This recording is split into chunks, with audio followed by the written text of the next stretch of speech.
Everybody's talking about the recent arrival from probably Thailand of a ship loaded with maybe Tamil tigers, but what are sometimes called Tamil refugees.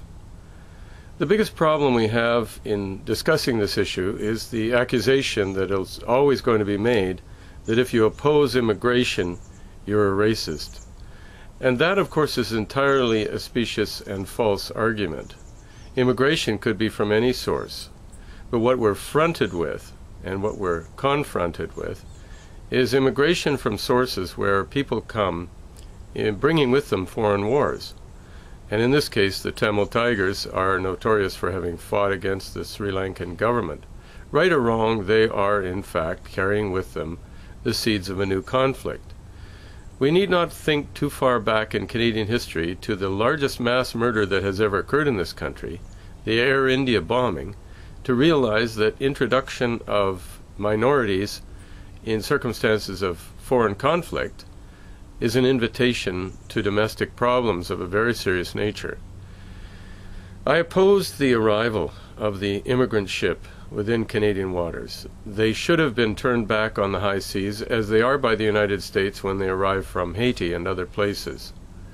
We cannot allow the sovereignty of our nation to be eroded by the invasion of those who come with whatever degree of desperation and demand admission. What would be the reaction if they came armed?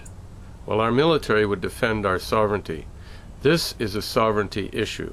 We must defend our shores from those who come without any authorization or license from our government. If we are not prepared to stop those who come unarmed, we will soon be unable or unwilling to stop those who come armed. Our armed forces should not be in Afghanistan building girls' schools and changing the culture and ideas of Afghanistan. They should defend our culture, our language, and our traditions here, as well as our laws, which require that before you can come and live in this country, you must be granted either immigrant status or you must qualify as a refugee, which could, of course, have happened in Thailand, where those who boarded that ship were ultimately quite safe. There's no persecution of Tamils in Thailand. This is obviously a case of economic migration and a planned and systematic flouting of our laws. If we do not stop this trend, if we don't stop one ship, why not allow 10? Why not allow 1,000? There's no more reason. If you don't stand on your sovereignty once, then there's no likelihood that you will ever stand on it again. And this land will become, as it could and shouldn't, an overrun place of alien groups fighting foreign wars on our soil. And so I hope it isn't met with the usual epithets of racism to say we have a right to the preservation of our land and culture.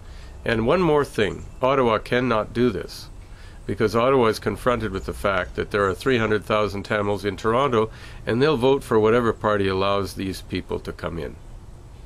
If that's the way the Canadian system works, it's not the way the Western Canadian system should work.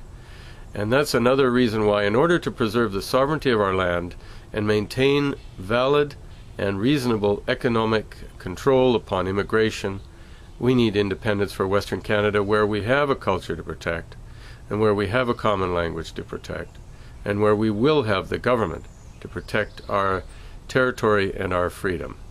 So that's another good reason to free the West by referendum in each province of Western Canada. Thank you.